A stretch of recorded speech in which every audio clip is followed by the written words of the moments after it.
Recording live from the E. Haley Memorial Studios, straight out of Almont, Ontario, it's time for This Death Clock Has 60 Minutes, your one and only weekly Warmahordes news broadcast. It's 8 p.m. Wednesday night, the beers are cold, the news is fresh, and the death clock starts now.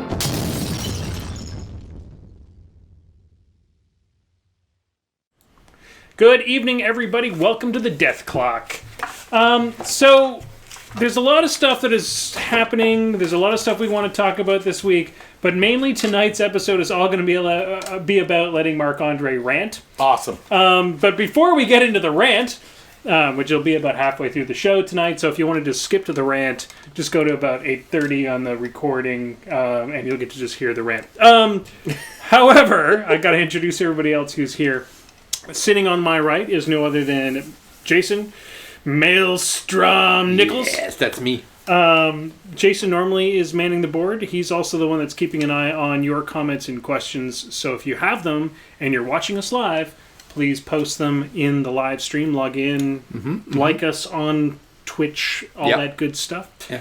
Sitting on my left is no other than PG Semi-Auto Magic, who has an opinion. I always do. This week's opinion is that goats are probably the best things that eat trash. Well, that is true. Out of all the things that eat trash, I like goats. Goats. And, of course, if you look kind of below us on the left, you'll see Marc-Andre if you're watching the stream.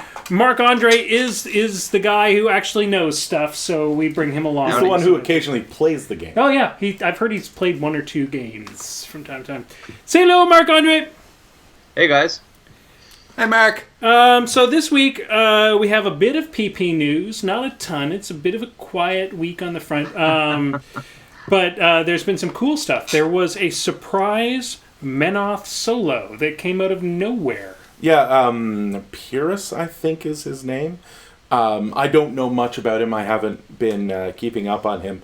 But Pyrrhus, Mobius, Rock Resculpt, all hit this week, as well as the two friends of your favorite dude in the Pendrake. Pendrake. Yeah. So, Marc-Andre, did we have any clue that this new solo was coming, or is this something? Yeah, we did. Okay. He's been in the release schedule for a couple months, and he was in the last book. Okay. Yeah, so actually we were sort of waiting for him. I don't know if we knew he was coming out back in December, but we might have. Anyway, he's pretty sweet. Real awesome sculpts, from what I can tell. Very cool. Very pretty active. good rules. Yeah. So is he a game changer for Menoth, or is he just another choice of points? He's like, he competes for a lot of spots. You know, you can take Nicaea, you can take Iris, you can take Vilmin. Vindictus might want to take him, maybe Harby. But he's going to be a hard sell because the Flame Guard that he synergizes well with don't work with that many casters. Gotcha. In my opinion. So the Rock Resculpt we've known is coming for a while. We've seen the sculpt released a couple times. I think we even saw a painted version of it. Yeah. But Rock is a very beloved troll beast, so I think everybody's pretty stoked about a Rock. Although I think the old Rock Resculpt wasn't terrible, was it? Well, the old sculpt? I think I didn't particularly like the old sculpt. It was an upgrade kit, right? And all of the I guess it's the Warjacks of Renown and the beasts that came out in that the Hordes version of that book, which I can't remember what it's called. They're all getting resculpts. It looks like we've already seen the avatars resculpt. Everybody's assuming there's going to be a Deathjack resculpt. All of those guys are getting the new look, basically. Gotcha. And what is the new look, in your opinion? Is it more active? Is it just getting rid of some sort of chunk? What is? Well, I think it's really to literally give them more character. Oh, okay.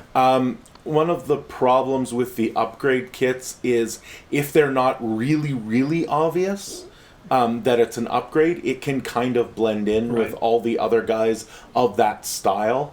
Gotcha. Tiberian obviously hasn't had that problem because he's got that Tetsubo, like that giant weapon. But and Proteus has the big tentacly thing. But if you look at the Proteus add-on kit, which was just like the head with all the tentacles, it made for a model that was very static. It was like, you just cut the head off this beast, right? Right. Yeah.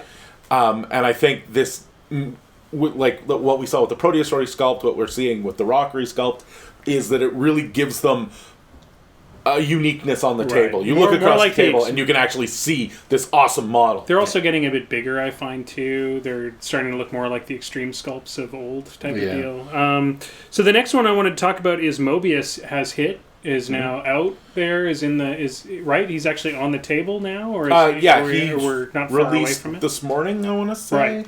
I think he's part of the Wednesday release. So I want to throw this out to Marc-Andre because he's the one that actually can do the math in his head. Mobius, are we going to see more bloat thralls out there? Oh, definitely. I don't know if you're going to see them with Crix, but Cephalix definitely like him a lot. They're really good with his feet. Obviously, you can clump up. Thexus specifically, you can clump up enemy infantry. And, start throwing out 5-inch auto-corrosion AoEs. I think he's great. Good grief. Damn it, I might have to get out my circle and go back to my Cephalix. Also, I love the look of bloat thralls is cool. The idea of the giant fat dudes with the grease guns is kind of badass. And having a little tiny greasy dude standing on the back. It's like, Drive me closer! Drive me closer! So I think that's kind of it for the PP news this week. Of course, there's still Widowers Wood is still gunning strong. They've made their goals, so we know it's out there. So if you are planning on doing Widowers Wood, there's more stretch goals coming up. And there's a lot of models. They've gotten through the stretch goals that it's basically the first expansion. I think you're getting all the models for now. Wow. Yeah. Yeah. It's looking. It is starting to look like. Even if you aren't ever going to play this game, the model value is starting to creep up there into the, maybe I should be pledging for this. Just so I can get all the free models. It is the board game plastics. Yeah. So I wouldn't be doing really high-end paint jobs on these, but if you have a younger child or something that you want to play them, or if you're playing in a situation where you want to be able to scoop up your entire army and throw it in a bag and not give two shits about it, these are wonderful for that. Okay, so before we, I sort of want to gloss into the OTC. The OTC happened this weekend. I heard a super cheaty team won. They pissed off a whole bunch of people, stole the trophy, ran out of there. Yeah, something like that. We know somebody who was at the OTC, luckily. Marc-Andre, tell us a bit about the OTC and the events at said OTC. How'd your team do? Maybe with the quick start on the event, it's 100. It was possibly the largest single War Machine event ever held in Canada. There were 120 people playing in one big room, which is pretty amazing. Scott Talarico and the rest of his team did a pretty amazing job getting it all done in one day. Yeah, and getting all that stuff out there was Boots, Aggie, Kim. I'm forgetting some names, but they did a really good job getting all of this going. 120 people at 60 tables. With terrain, scenarios, setting them up in between rounds. It's not easy. Anyway, so it was a great event in Burlington. So it follows the WTC format exactly, except that you don't need fully painted armies, which will change next year, as I understand it. Mm-hmm. But it was great. I went with most of my team that I went with last year. We dropped Charles, or Charles dropped us, and we added Frank Caprero. Doesn't go out to as many tournaments, but still a very good player. And we ended up winning 16 games out of 20, and winning the event. Yeah, so it was a good time. Sweet, that was amazing. What was the sort of secret to your wins? Do you feel was there a trick? Was it just pure skill, or did you have some tricks up your sleeve? Well, part of our team strategy was to. We all sort of got together. It wasn't very formal, but we all sort of figured out there was one or two things we had to avoid. We just said, you know what? If I build my list this way, I need to avoid this matchup. Simple. My dodges were Raven's Tear, and Lilith 2. I just didn't want to see that. And then I was going to be fine with my Signar. Haley 2 and Haley 3. I actually ended up playing the Signar Mirror 3 times. Oh, wow. Jeez. Which I quickly realized was the kind of like the way to go. Because my Haley 2 is teched for Signar. Okay, yeah. So that worked out for sure. Sweet. I think everyone else's goal was just sort of, yeah. Anyway, it was an interesting event for sure. We had people from like Michigan, New York, Ontario mostly, but yeah. Sweet.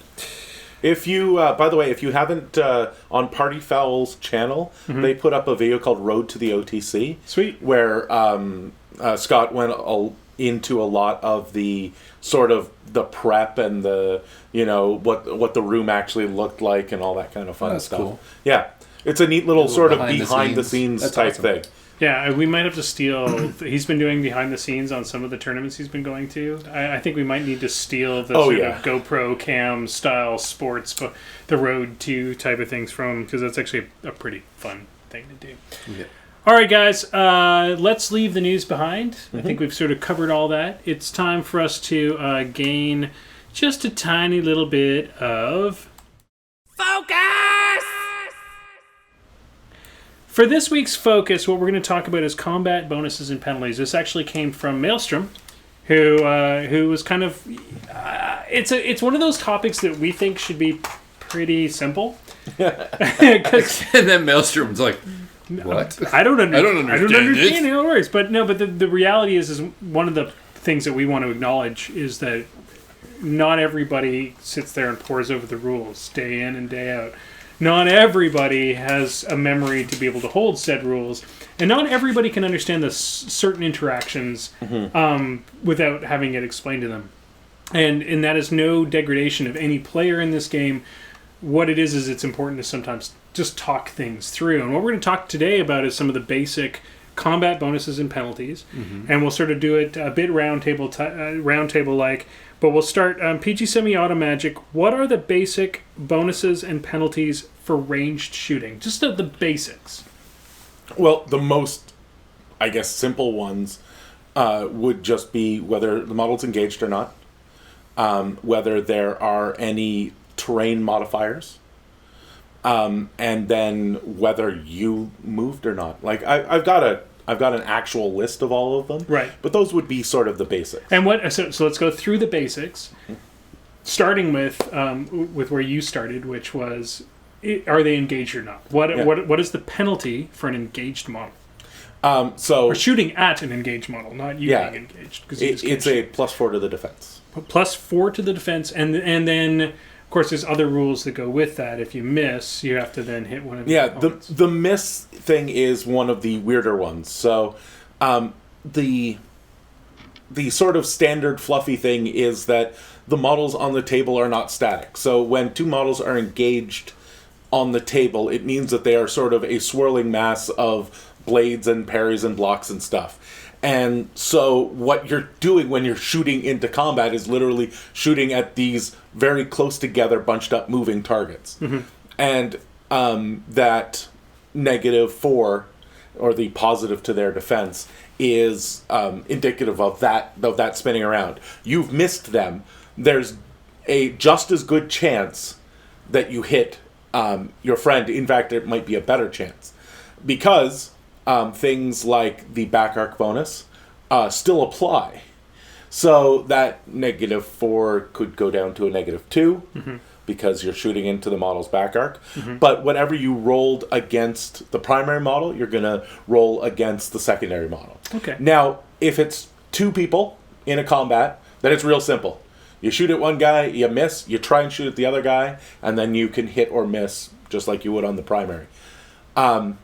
If there are multiple people in the melee, it gets a little bit complex. So, we'll set up a little demonstration here. We have two models and two small base models. We'll call them Immortals because that's what we did earlier. And they're both in base to base with a Scythian. So this is 3 reach models. And the two Immortals, we'll say, are like 4 inches apart. So all 3 of those models are actually in the combat, because it's the model that is engaging the target, Right. and anybody that is engaging that model. So once you The lightning round.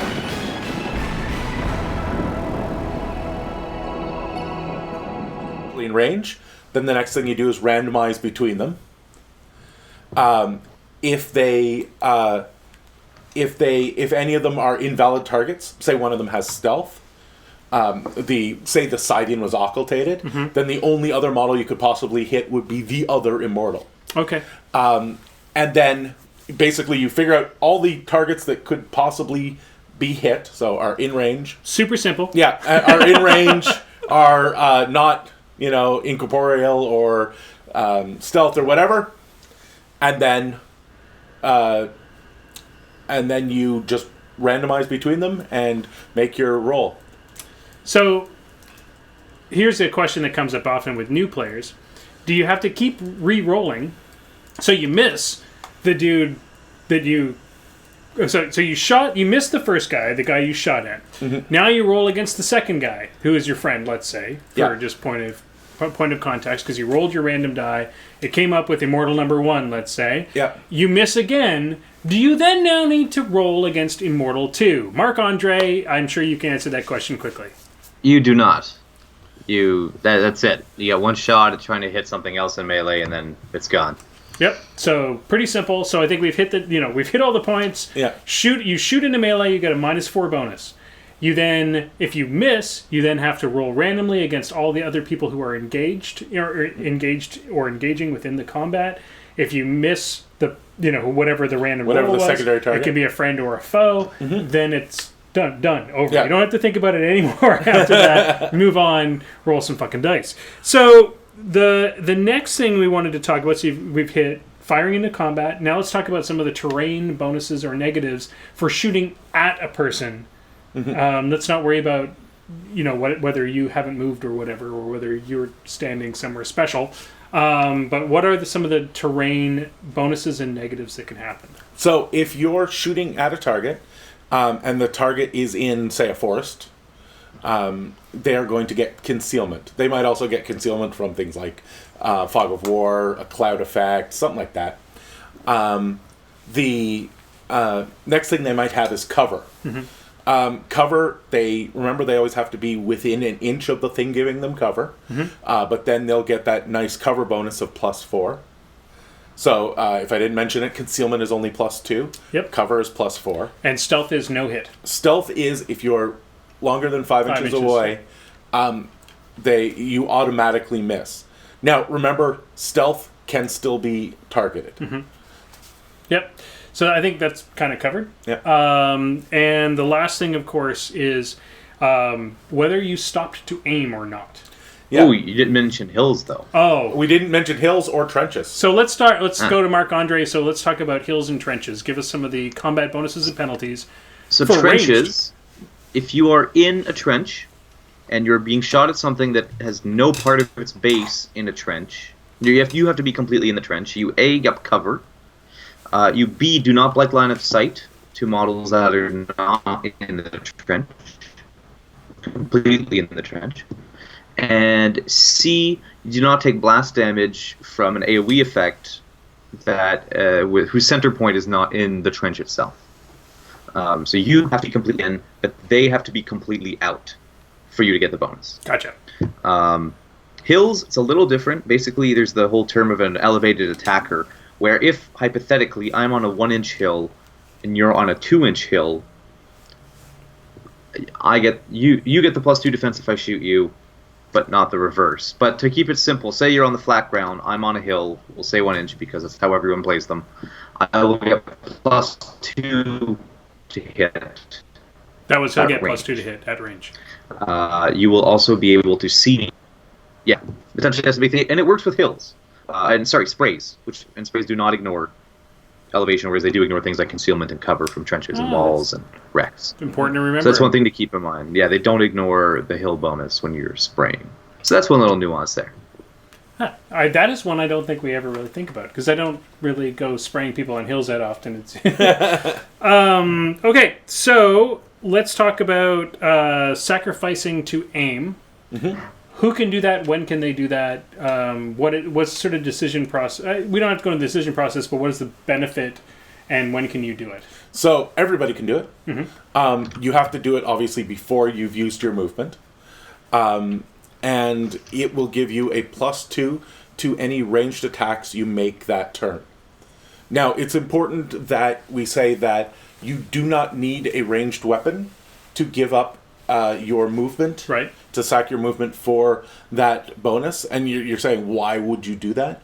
There are certain effects in the game that require you to not move at all. Right. And if you want to avoid those horrible effects happening to you, you can't just not move your model. That's considered moving 0 or advancing 0. What you actually have to do is you have to give up your movement for the aiming bonus, and that means that you could not have moved. Right. Most of us implicitly know that when you're playing the game and that there is some negative effect on the board that if you move, most of us will be like, yeah, dude, no, we totally understand. You're sacking you're sacking your movement. We get it.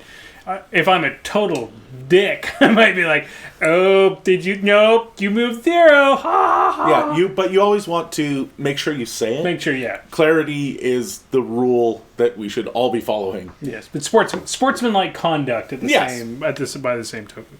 Okay, so I think we covered the sort of basics of ranged attacks.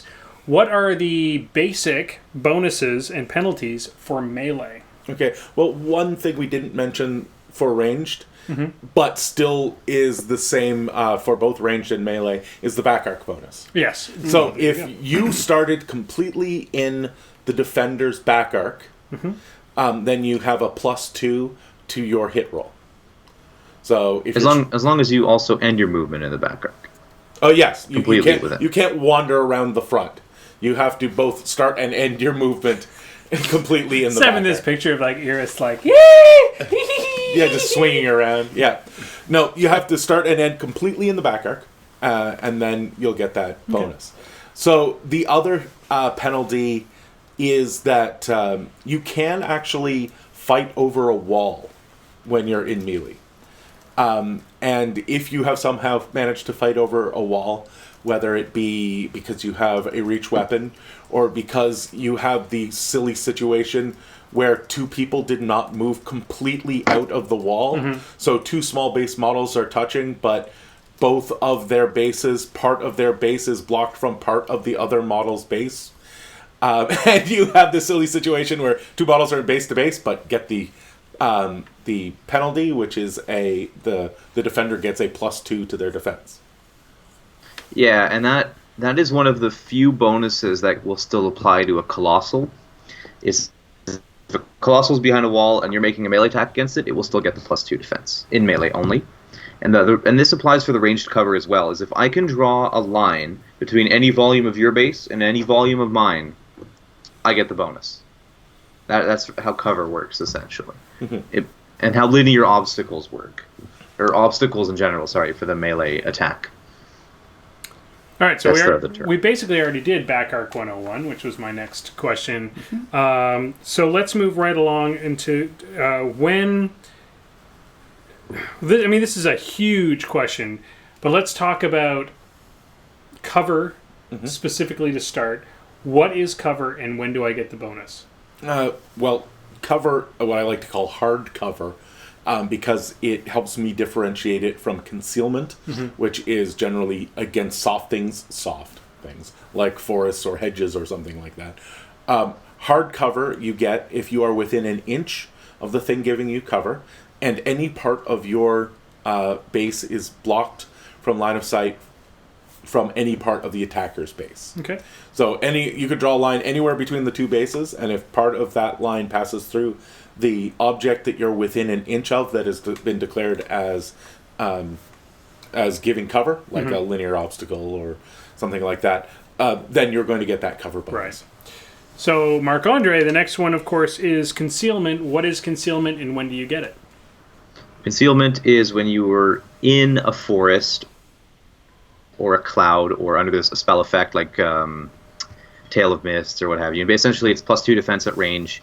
You have to be in the terrain or effect granting it. Like cover, right, is if you're within, like George mentioned, if you're within 1 inch of it and the line from the firing model to the target obscures it or crosses it, you'll get it. But in this case, you actually have to be in the cloud or in the forest to obtain it. It's so as long as you're towing that piece of terrain or whatever, it's pretty much impossible to ignore, unless you have eyeless sight or whatever. Yeah, sorry, he did say unless you have eyeless sight. Yeah. Okay, so sorry, you're just a little bit of choppy, but that's okay. Well, I'll just try to fill in. One of the things that you need to realize when you're looking at all of these rules is that cards always take priority, because there are going to be rules on cards that just straight up ignore some of this stuff, and as sometimes they're very common, like eyeless sight in Legion and Cephalix. Yeah, sometimes they're very uncommon. Maybe it'll only be a single model or two models. Hunter is another example where you don't have to worry about forests, that kind of stuff. The next question is stealth. When does it occur? When you have a model with stealth, if the attacking model is more than 5 inches away, it automatically misses. And stealth is that little icon on the card, so it doesn't say stealth on the card. No, it is an icon effect. In this case, I like to call it the transporter icon. It looks like a little person with lines through it. And people often make the mistake of thinking that it's an invalid target or that it can't be charged or stuff like that. You can still tell that there is something there. As the model looking at the stealth thing, you can still tell there's something there, but your inability to figure out exactly which bit of it you should be shooting at is what's stopping you from hitting. It's like the Predator. Yeah. That is often how I describe it. I don't know if we mentioned this, but all of these apply to magic and ranged attacks. But sprays ignore almost all of it, including the melee bonus. Well, so this is a question that comes up quite often. Can a spray attack still target a person in stealth? Because it's a ranged attack, and it says all ranged attacks miss, but say I've got an 8-inch spray, that guy's at 7 inches, can I still target him? So you can definitely still target him, because remember the rules say that it just misses. Yeah. Now, a 10-inch spray, it's still going to miss, but you will hit anybody sort of around him. So a spray wouldn't miss. Oh, yeah, because it ignores the stealth bonus. Yeah. Right. Yeah. So, yes, stealth. Sprays ignore stealth. Sprays ignore, like, everything. As Mark was saying. Except for 3 inches of force. That's the one thing, unless you have eyeless sight. Don't go down that road. It's a dark, dark hole. But one thing I will say is stealth models of your own, or models that somehow cannot be hurt by the spray, incorporeal models, for example, things that can be targeted but not hurt, are wonderful for getting sprays where you want them, because you can run your own guy so that you get a line on somebody that you couldn't normally see. Somebody who's behind a large base or something, and then you can fire at your own guy and spray all over everybody behind him. Now, so Mike Balak asks, how does reach models assaulting into their melee and missing their assault target work? We did cover this in a past episode, but I think we may as well go over it again since we've got an extra 3 minutes left in this segment. So I'll send that out to Marc-Andre since we've listened to you and I talk enough. So what was the question? The question is assault. How does reach models assaulting into their melee and missing their assault target work as far as bonuses and penalties? Okay, that's an interesting question. You would, from my understanding, you would randomize the shot with like the missing a model at range rules. Like you would not be able to target yourself if you were the only other model in melee. You can't target yourself with an attack. A point of origin. You can never target something that is the point of origin with an offensive attack or spell. So really, yeah, I mean, I would do the same check. What is that model in melee with, and randomize accordingly. All right. That's what I would do. There we go. Complicated. All right. Ladies and gentlemen, it's 8:30. We might actually be on time tonight. We might actually might. get an hour-long podcast if we do this right. What? It'll We're be not going to weird. get clocked out tonight. Marc-Andre's going to just stay very still so that he doesn't get his doesn't jump his internet. It's But here we go. We're going to go to the round table, and I had a special request 3 weeks ago, just as we had booked all of our guests. My friend Marc-Andre pings me on Facebook and says, "Do you need me tonight?" And I'm like, "No, dude, we're good. I've got like guest book for 3 weeks because I want to go on a rant." And what he wanted to talk about was divide and conquer. But before I let him go on a rant, he's going to have to put up with explaining what divide and conquer is, so that those people who don't know what it is know what it is. So let's start with PG Semi-Auto Magic. What is divide and conquer? So divide and conquer, from what I understand, was originally put in to promote list diversity. And what it means is that you bring multiple lists to an event, and the DnC number, the divide and conquer number, so for example, DnC1, means that you have to play that list that number of times during the tournament. So if you have a DnC1 event, that means over the, say, 4 or 5 rounds that event runs, you would have to play each one of your lists at least once. And that leads to a couple of things like list blocking and sometimes horrible matchups that I'm sure Mark will get into. But that's sort of the basics of it. It's how many times you have to play each list that you've brought over the time frame of the tournament. No, sir, before we sort of lose this, this didn't always exist. Yes, there are certain things that those of us who came into Mark II relatively late sort of take for granted. Character restrictions in tournament lists, where you are character restricted across both of or all of your lists, and DnC were only brought in. I'm sure Mark knows better than I, but relatively recently, I'm going to say within the last 3 or 4 years. Those, they didn't. It used to be sort of you could bring 3. It was a 3-list tournament. You could bring 3 lists, and it would be one. It would be quite common for someone to have one face stompy list and just play it all day. So it was brought in to sort of force some diversity to make sure that you weren't just bringing like one really good list and one shit list. Yeah, or... I don't know whether it has succeeded the way they wanted it to, but that, from what I understand, was the rationale.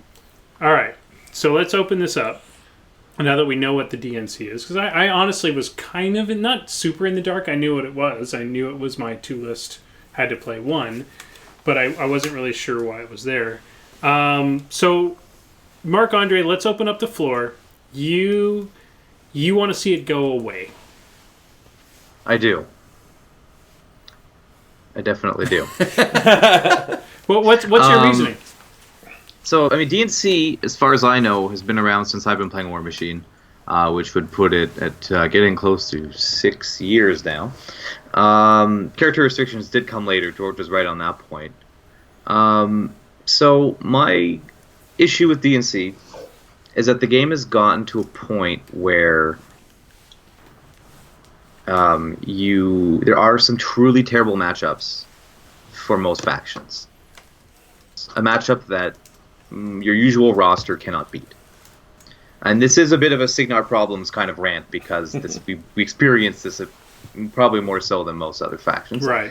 But what you run into is you say, okay, I have these 3-4 matchups out of 159 casters, and counting, that are terrible for me.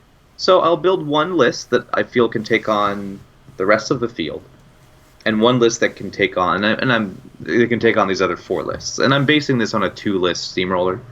But the reality is that statistically, you're unlikely to run into those 3 or 4 casters in a given tournament.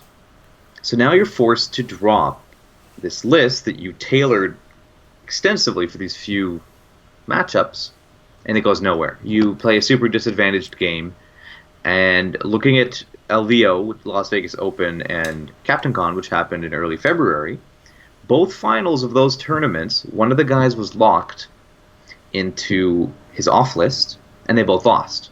One of them lost miserably. This was 2 WTC players, and it wasn't even close. Brett Fogel was locked into his Grim 1 list and got absolutely just by Raven Tier. I mean, like, he killed, like, 3-4 models and lost absolutely everything. He ended up running his caster, dropping off the Fury, and just sighing. Just shook his opponent's hand, and that was that. This isn't... Like, I don't think this was ever the goal of Divide and Conquer. I don't think it was... I don't think... You know, when they put this into place, I don't think the goal was, well, I hope that the finals of 100-plus person Masters ends up being academic before the dice even get rolled. Right. I guess I guess the other side of that, of course, is what happens when we get rid of DnC. Does the game regress back to where it was 4 years ago when it was felt that it was needed? Will you suddenly have everybody drop just single lists? Will we just see when you get an overpowered list? Let's say like Miserable Meat Mountain or Bradigus before Nerf or whatever you want to throw down as your really good list. If we remove DnC from the game, does that open the field to people just playing the really great list? I guess is the other argument. And before I throw it to you, Mark, because I think I know what your answer is, but is there a place still for DnCG? I think that there is a place for the thing that it was trying to encourage, which is list diversity. I think that there are positions that it shouldn't exist in. My kind of feeling is that the finals of a tournament, like the last round, should be exempt from DnC because it is the one place that being that badly list locked is really going to matter. Right. If you're going up to that point, you're going to occasionally hit up against just crappy matchups. Right. Matchups that you didn't plan for. As Mark was saying, he's playing Haley 2 and Haley 3. He's just got to... his plan for this particular list is just to duck it.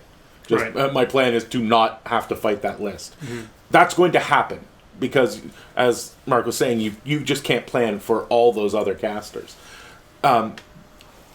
But when you get to the finals, I feel that you should have all the tools in the toolbox that you brought. Yeah. This is the ultimate game. You should be able to play my best list. You should be able to play whatever list you think will be best in that situation. Gotcha. Would I go to that for the finals of a local tournament? I'm not sure. I think I might have just DnC for the entire thing. Right. At a con level tournament, where you say this was initiated for tournaments of over 16 players, just as a random cutoff spot.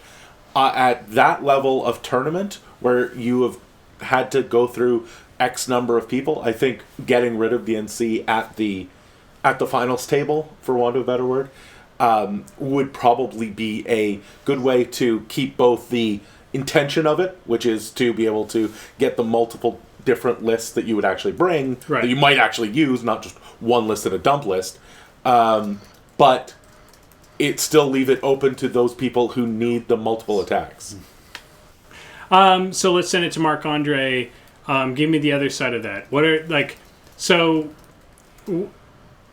If you get rid of DnC, what is the result? Is there a better way? Is there something you'd like to see replace it? Is it like G recommended, whereas in the finals, DnC should be taken off the table? Is there a system that will still keep list diversity?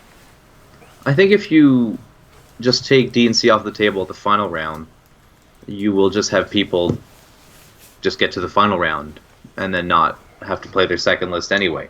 Obviously, that only affects 2 people out of the whole tournament, if you do it that way. But so the thing with DnC is, and I think you're right that it was put into place to encourage list diversity. You know, force people to play that second caster, that third caster. But my argument is that it's already impossible to cover every caster in the game with one. So you're forced to bring that second one anyway. But if all 4 of your matchups, or 5 or 6, or whatever you have in your tournament, if the best drop for those 4, 5, 6 lists is one caster, why not let me or let you or whoever play it that way? You're playing the best game that you can if you get to drop the preferred matchup. And again, Signar has that problem because Haley 2 is so much better than everything else in the faction. But it's not the only faction like that. Right. I think if they were to get rid of DnC, they would have to probably be a little more aggressive about how they approach the very strong lists that sort of dominate. I think things like Runes of War, Raven Tier would have to be looked at. Excuse me. Because they are so very powerful and they can win you a tournament. But you do see tournaments where they've gotten rid of DnC. WTC is the big one. OTC did the same thing. And yes, I dropped the same caster 4 times, and it wasn't Haley 3. But that's just how the matchups ended up going. That WTC format lets you massage the matchups in a way that you only really ever have to drop one of your 2. But I don't think it hits list diversity, because you will sometimes need those casters. It's just now other people won't get a free win because their opponent had to drop their crappy list. Right. Well, I think that's a valid point, and I'm Or a bit off of. list. I will convert a bit. I would argue the other side of it, that I don't want to go to a tournament where all I face is net decking. I think in a high level tournament like the ones that you go to and the ones that you compete in, like the OTC, the WTC, I can completely agree with what you're saying. There, especially when you get to the finals, you're dealing with 2 very high level players who are playing a game of chess that we are not playing. The problem is say like an event, a larger event that contains a lot of lesser skilled players, a good 40% of those players that are trying to compete, quote unquote compete, are going to be playing the Lilith 2s or the nothing but Haley 2s or nothing but, and they're I don't want to just face the same list over and over again, although I do understand what you're saying, that there is a better way as well. I can't argue either side. I'm going to interrupt Maelstrom in his typing because I know he's having a great conversation with Mr. Bilak right now. You out of all of us here are probably the least experienced tournament player. Yes, definitely. Without a doubt. If we take if we take DnC out of the equation, what is your fear? Like as a newer player, when you look at the elite, which we try to encourage you to go to, everybody should be welcome. Yeah. At a general event, you should never feel like the best players are just going to edge you out. What is your fear or for getting rid of the DnC, and how can we answer that? I kind of like the idea of a DnC just because there's going to be that chance that I'm going to face somebody's list that's not super teched and, they're super supreme list, so it's going to give me a little more of a chance. But at the same time, I understand where Mark's coming from. For competitive play and in the finals, it's rough getting list locked like that. I wouldn't want it to happen to me for sure. But yeah, I like the idea of the variety and having the list spread out a bit. But I agree with you guys that in a finals for something like that, it should be negated because it shuts you down. Right. Well, nobody is saying do not have multiple lists, though. Yeah. That's the one thing that a lot of people sort of equate not having DnC with not having multiple lists. It provides the ability to play one list all day long, but you still, in every tournament I can think of, will have the option to bring multiple lists.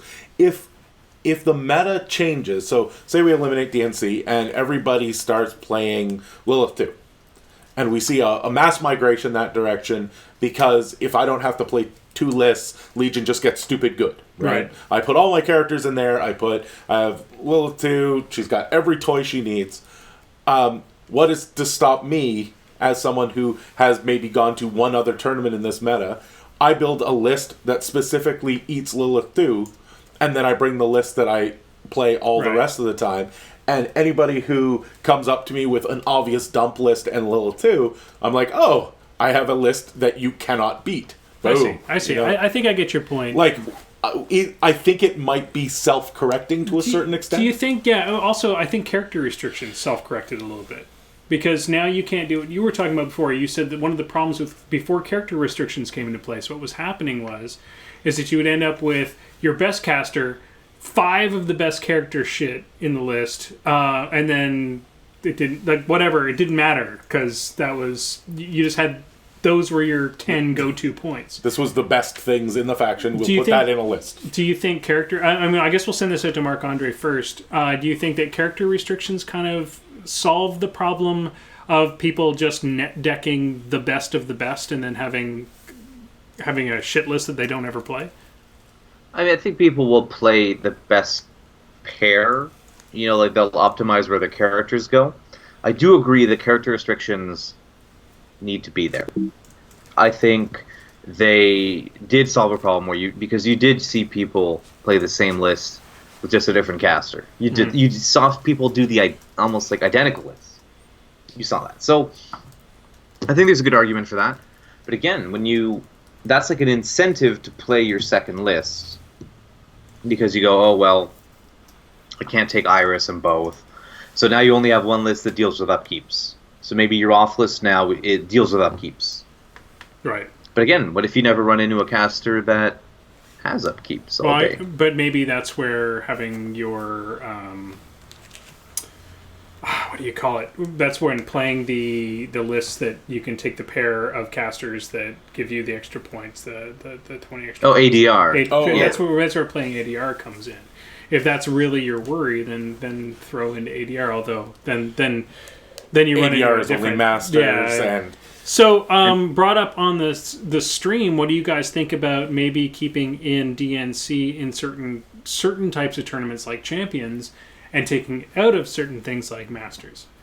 Well, I think if we don't need DnC for its ability to bring in more interesting lists, then I don't see why that should change by format. Right. You either need this thing. We are placing an artificial restriction on ourselves, and the artificial restriction's objective is to do this thing, right? Is to give us more diversity. I think we either need to say we're putting this restriction on ourselves so that we get that diversity, or we don't do it at all. Like, I don't think it should realistically change between the formats, other than the change that's already made, which is if you're playing at a game night, you know, at your local store, not in a tournament setting, even though you might be playing with Steamroller or Packet, you've probably brought a list that you want to try tonight. It really is not a list chicken kind of thing. I don't know about that. I think the reason why you might split it in between formats, you might try here or there, is because we might not know what we're doing by banning DnC. I think it would be good, but I could be wrong.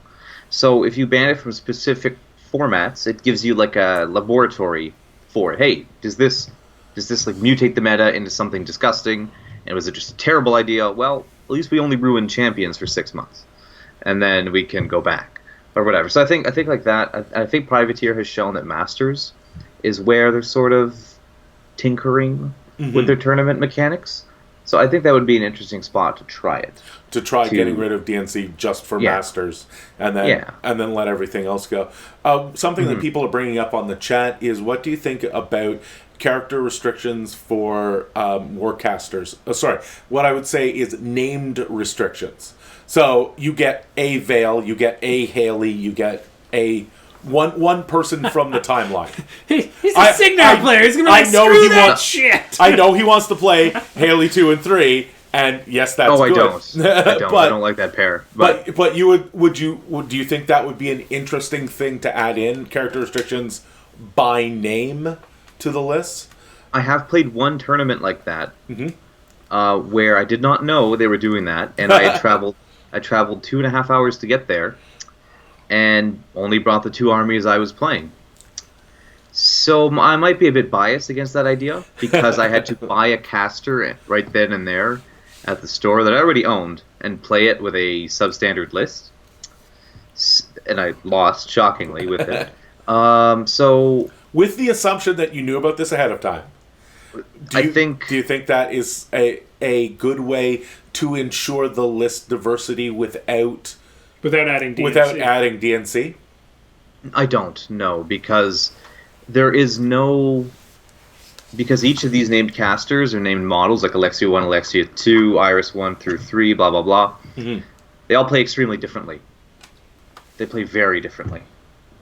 Like, you can't tell me Veil 1 and Veil 2 they are similar, but you can't tell me they play the same way. No. Yeah, I think what people are looking at for that is to limit people to one quote-unquote power caster, because the multiple versions of a caster tend to be good. Not always, Right. but they tend to be good. All right, guys, I'm going to cut you off because we could wax philosophical on what we could do all evening long. Jason, do you feel like we came to a resolution on this at all? No, not even close. Not even. I think we need another show. I think. This. Well, I don't. I think the reality is the argument can continue on forever and ever. I mean, you and I have a different perspective because we're not top tier players. I go 3-1 or 2-2 at every tournament I ever go to. I go 0 and whatever. Yeah. And however many rounds there are. You're the guy who we get points for. Yes, exactly. Curse you being our first person because now I got to face Marc-Andre in round 2. I don't think there's any easy solution, and I think that's the reality of any game that is evolving as quickly as this game is evolving, especially when you're in a meta like ours that is growing as quickly as it's growing. I mean, we have new players coming in every day, old players leaving and coming back, and deciding that they're not tournament players and then becoming tournament players. We live in a weird microcosm that most people don't get to live in, which is the exciting city of Ottawa, Gatineau, Almont, where the game is ever evolving, and we have 40 tournaments a year. Yep. That's crazy. So, Mark, I appreciate your rant, and I now understand DnC a hell of a lot better. Yeah, it's me too. just, I don't think I ever really had to worry about it before. No, me neither. Because I was never going to be in the finals where it was going to be 3 or 4 years from now, I'm going to watch this episode again. Be like, God damn it! Why will they get rid of DnC?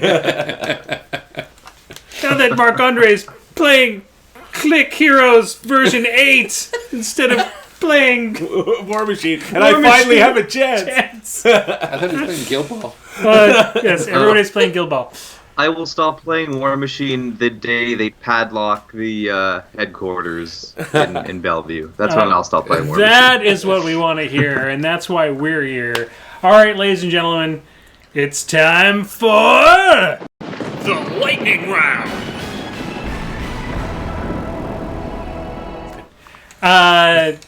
The real lightning round, because you hit the lightning round. You hit the lightning round button a little earlier. Yeah, but that was just a video thing. Yeah, it's just a video. Oh no, it was all over. I'm not editing that out. You know that, right? Yes, you are. All right, ladies and gentlemen, the lightning round, the ongoing battle of wits. I made the questions difficult this week. Oh, great. So just Mark, get some now?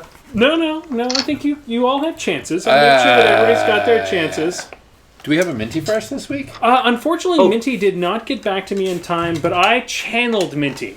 Oh, okay. No. I channeled Minty. Will, just one quick thing. I looked up a Steamroller document from 2011, which has Divide and Conquer in. So it's at least that old. Wow, it's been around a while. So it's not like getting rid of it would be like getting rid of something we just threw in there. It's like it's been around a bit. Yeah. 2011. Back when zones were different sizes. 2011. You went to a tournament and had 42 freaking zones. God, what is it? It's 2016 now. 2011. That's back when beer still came in bottles instead of... Wait, nothing's changed. All right, so question number 1. What is the P+S of a gun mage Captain Adept's sword? I'm going to have to give it to George. 7. It is 7. That was very good. That was 7. stupid low. That is stupid low. Question number 2. If a unit contains both an officer and a leader, who is the commander? Marc-Andre. It's the officer. It is the officer. Can a wild war beast free strike? War beasts cannot free strike. War beasts cannot free Well, strike. Wild war beasts cannot free strike. Sorry, Marc-Andre? You got a rebuttal? Oh, yeah, it's the same. No, it's the Yeah. same. All right. I think he was just. I think Yeah, his he was lag killed him. your badness. All right, question number 4. Might just be on a delay. Does Energizer affect Butcher 3's War Argus? Marc-Andre. Of course, and there's Battle Group. Yes, they're in his battle group. Very good. Question number 5. What does Haley Past's raw talent power do? Marc-Andre. Gives her an additional damage die on all attacks. It all does. attacks. It very much does. Question number 6. What is the benefit of weapon platform? Go ahead. Weapons. Weapons platform gives you... It allows you to make all of your melee attacks and all of your ranged attacks in the same turn. 1 point. You are not bound. Like, you can still shoot out of combat even if you are engaged. 2 points. And There's a third point. there is a third thing. You shoot out of combat. You get both. Oh, and then you can buy afterward of either one. You can still make ranged attacks after power attacks, which is very Yeah. Okay. Yeah, because well, that's part of the. You still get all the. You still get all yours, but that's actually a really important thing. That Yeah. You can make your power attack and still do all your shit. You can trample and then shoot. Yeah. Yeah. Question number Which is 7. awesome. Name Epic Morgul's weapons. Okay, I'll let What are him the do names? a real answer. All right, Marc-Andre, go for it. What are the names? He has his fan. Uh-huh. What? The fan of... Oh God. Yeah, I don't know. See, I was just gonna call them Jerry and Frank. Oh, for crying out loud! You said name them. And what's the other one? He's got his fan and... Mork and Mindy. Oh man. Shit. I don't know. All right, they're called Mercy and the Fan of Shadows. Let's start with M. We'll just, that's the name of them. No Which points. is my. I'll give you 0.3 of a point there. Yes. There you go. All right, question number 8. If an obstacle is 1 inch tall but less than 1 inch thick, what is it? Eh. I'm It's a gonna- linear obstruction. It is a linear obstruction. Question Linear number... obstacle. Linear obstacle, yes. Sorry. Ooh, I'm going to give you both half a point because words matter. They You do. tell me that words matter. I have repeatedly. All right, Loudly. question number 9. Who will Alton Ashley work for? Marc-Andre. He works for Signar. Mm-hmm. He works for the Protectorate of Mena. Mm-hmm.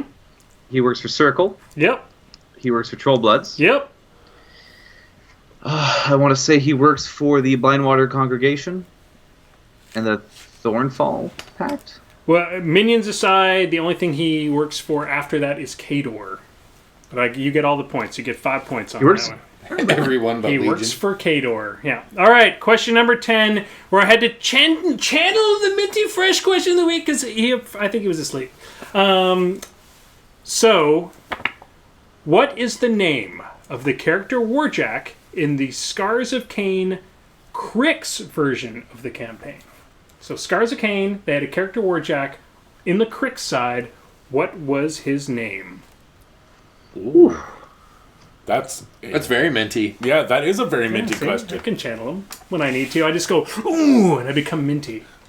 Is that Barathrum? No, it is Caustic Erebus. Oh, Caustic Erebus. Caustic God damn. Erebus. Every time. All right, ladies and gentlemen, we're coming into the last minutes of the show. Before we go this evening, PG Semi-Auto Magic, what events do we have coming up? Well, this weekend we have the beginning of, we have King Con. Mm-hmm. We have on Sunday the first part of our Omega Track tournaments at FDB. Mm-hmm. The Omega Track tournaments for anybody in the area are really great. They're a very fun, casual event. The ones at FDB are 35 points. There's no death clock or anything. There's just a round timer. And the round timer's only there so that, we get out of the store eventually. It's an event that anybody of any skill level can come to and have fun. There are no prizes for placement. There are only prizes for showing up. King Kong is a little bit different. It is a lot of fun. You have a chance. You have a chance. I could win something for not coming in last. And a lot of the other guys will be at King Con, so they won't even be there. King Con is Saturday, and the FDB one is Sunday. Damn it!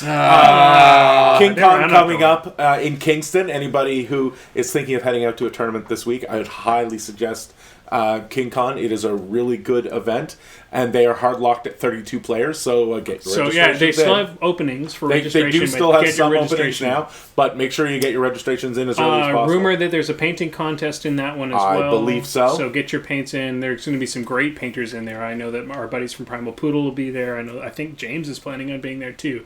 So that is not like a There's also a World Ender in Montreal. Yes. It's a major, so the winner of that event will qualify for the finals in August. Mm-hmm. I was going to go to that, but then I qualified for it a couple weeks ago in Mississauga. But if you're into that circuit, it is there's a great bunch of guys at the beginner in Longueuil. Yep. And I think they have 1 or 2 spots open right now. You can sign up on Facebook. And Marc-Andre's already got his. And so the Montreal players are friggin' legit. Yeah. It's like that may be a bit of a short. They're not a bunch of slouches down there in Montreal. All right. Any other big events coming up? We were in our first round of Company of Iron. Oh, and I got to play 2 games of Company of Iron. The new Platoon games. And had a friggin' blast playing Platoon games.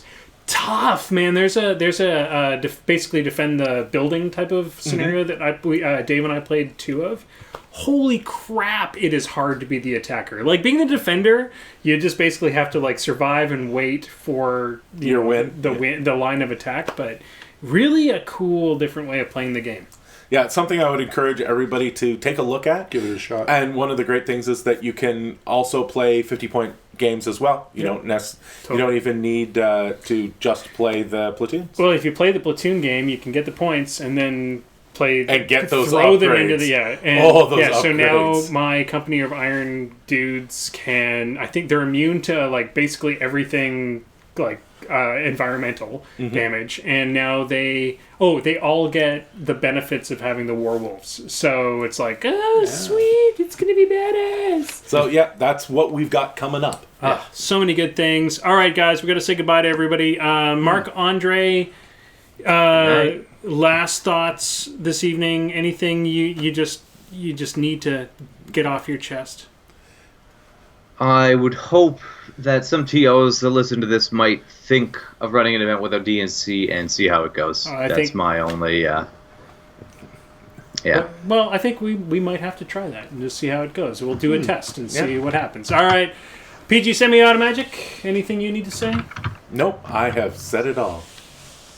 I want to say happy birthday to my mom. She's on the stream. Hi, Mom. Today's her birthday. Hi, Hello, Jace Mom.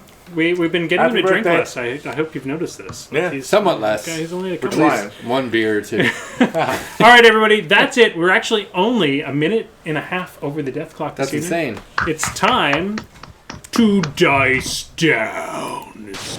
Dice down. Moose Machine and This Death Clock Has 60 Minutes is a proud part of the Muse on Minis network. Podcasts go online every Thursday morning. You can watch the show live every Wednesday night at 8 p.m. Eastern on Twitch and keep in touch with us on our Facebook page. Just Google Moose Machine. If you can't find us, you're doing the internet wrong.